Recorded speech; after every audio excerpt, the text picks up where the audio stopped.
This session is especially planned for parents as we discuss parenting through a pandemic. It is often said that education is the second food a parent can give to a child. And just as a parent seeks to ensure that their child is properly fed, we also hope that a parent takes time to educate their child. So in today's session, we would look at some important research. Parental involvement plays a significant role in a student's success, and the parental involvement lifts the morale of teachers. So parents plus teachers equal to student success. But there are some barriers to parental involvement. Sometimes there may be parents who may not have the educational experience. Some may lack parenting skills. Some may just have a negative attitude. There may be a negative peer influence, drugs, violence, and delinquency. And most importantly, we are seeing during this pandemic that time is a major challenge. But in spite of these barriers, parents, we know that with the right skills and continued effort, we can overcome them. So parents, we know that you have been tossed into an unfamiliar environment with the new online learning.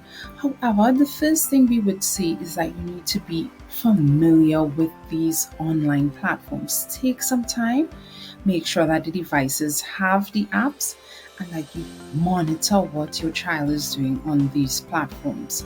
Be aware especially of the chats, because sometimes inappropriate conversations happen there. Next, we have lost a safe space, but that safe space can be created at home. A space where there is no distraction, but it's not too isolated. One that is free from clutter, but it also provides access to materials and resources, and one that has the table, chair, device, and stationery so our students can work. We have lost structure, but that structure can be provided at home. We can help our children to develop routines and maintain the routines, and we can monitor their habits even while they are online. So it may be that some students are lying down during classes, they are distracted. We ask parents to help to develop that structure at home. And also, it involves keeping an eye on your child or having someone to be there to watch what they're doing. Then you can encourage them while teaching is happening, as well as if they're getting distracted, that you can positively encourage them throughout the session. So in the online environment, parents, it's your responsibility to ensure that homework is completed, that there's limits to screen time. We don't want our students always online, that they use the devices properly or appropriately so that they can value what they have been given, and that they do not threaten bodily harm to anyone, and we don't want our online platforms to be used for cyberbullying. So in the online environment, it's important that they dress well, listen to the requirements of the school, that they are prepared, that their assignments are completed, they log in before, their cameras are turned on, and as fast as possible, if there can be a plain background so that other students would not be distracted by things going on in your home, and that mics are muted, they raise their hands if a question is being asked. You can also establish expectations with the teachers, because we see that teachers and principals have a crucial role. Continuously check on your child's progress in the online classroom and how their work is going along, and maintain respectful interactions. You may have an issue at school, but rather than sharing it with your child, try to address it with the teacher, and then if you don't have any redress, you can go to the principal. In our online environment, parents, you have a responsibility also to source useful information.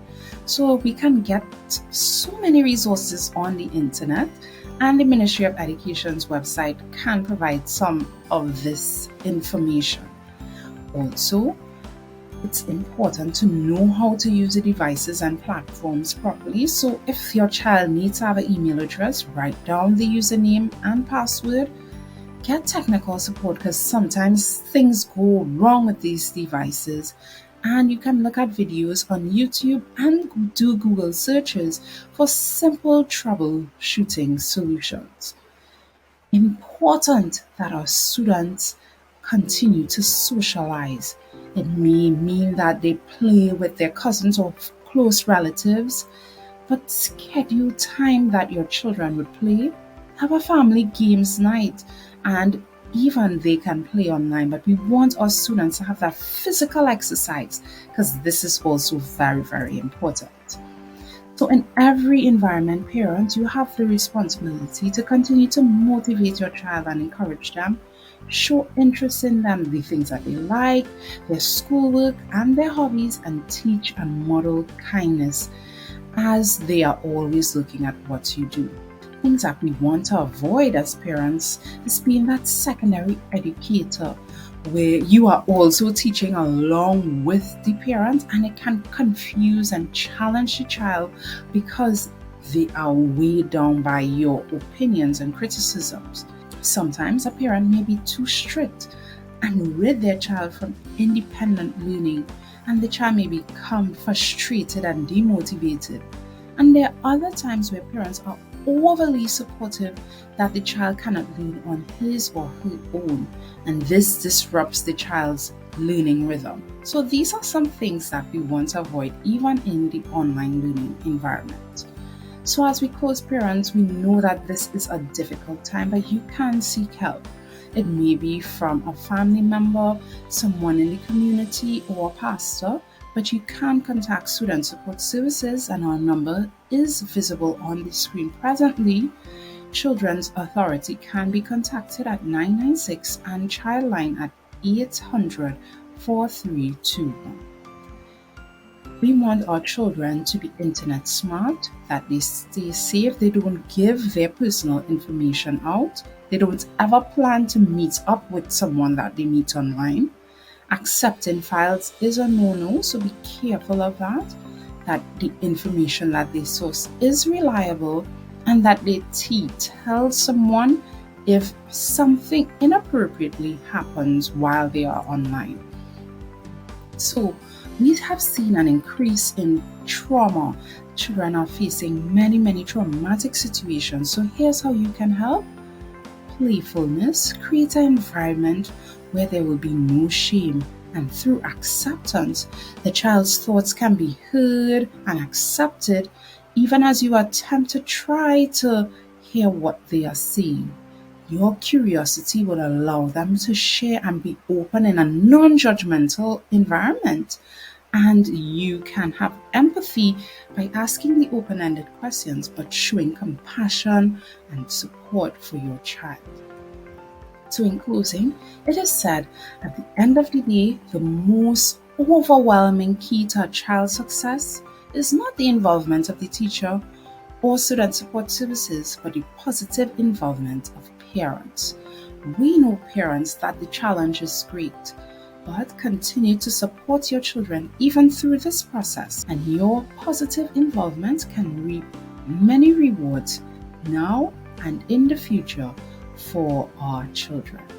All the best, and thank you for listening to our session today.